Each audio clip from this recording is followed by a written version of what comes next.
How do Israelis see their personal situation in 2015? Do they believe their politicians, policemen, journalists? Do they want to remain in Israel, or would they move to a different country if only they had the possibility?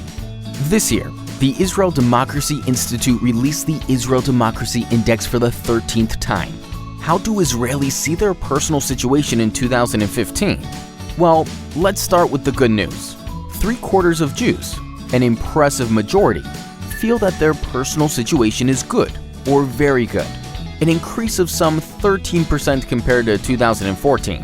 In contrast, only 2/3 of Israeli Arabs describe their personal situation as good or very good.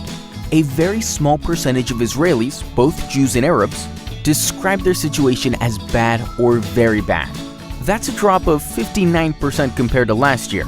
It looks like things aren't so bad in Israel after all. But what do Israelis think of their country's situation today? Here, the picture is less rosy. Only 44% of Jews and 29% of Arabs think Israel's situation is good or very good. Most say that Israel's situation is so-so. And what about relations between Jews and Arabs? A bit more than half of Jews believe that Arabs are discriminated against, favor greater representation of Arabs in the civil service, and do not think Jewish communities should receive more funding than Arab communities. Next, it makes no difference to most Israeli Jews and Arabs if the doctor who treats them is Arab or Jewish. But the overwhelming majority of Jews believe that Arabs should not be involved in making crucial state decisions, whether on peace and security or on governance and the economy. Over half the Jews oppose including Arab parties in Israel's coalition government in appointing Arab ministers. As for politicians, the situation is truly alarming. Only 1/3 of Israelis think that Knesset members work hard and do their jobs well. Trust in the Knesset is also very low, and the government does not fare much better.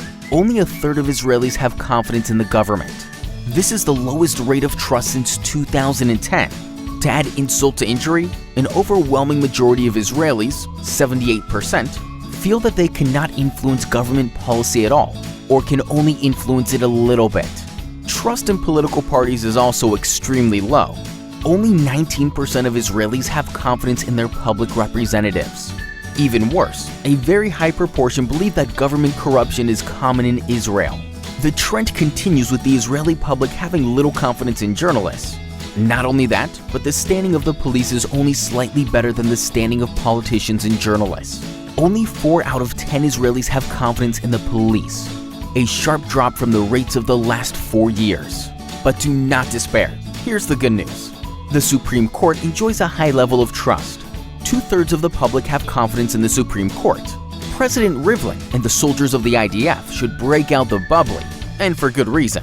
The Israeli public trusts the office of the president and the Israeli army more than any other institution. Finally, how does Israel compare to the rest of the world? Israel is positioned in a good place in the middle when compared to a range of other countries. Most Israelis define themselves as Zionists, and despite the tensions in Israeli society, they have no desire to emigrate to other countries.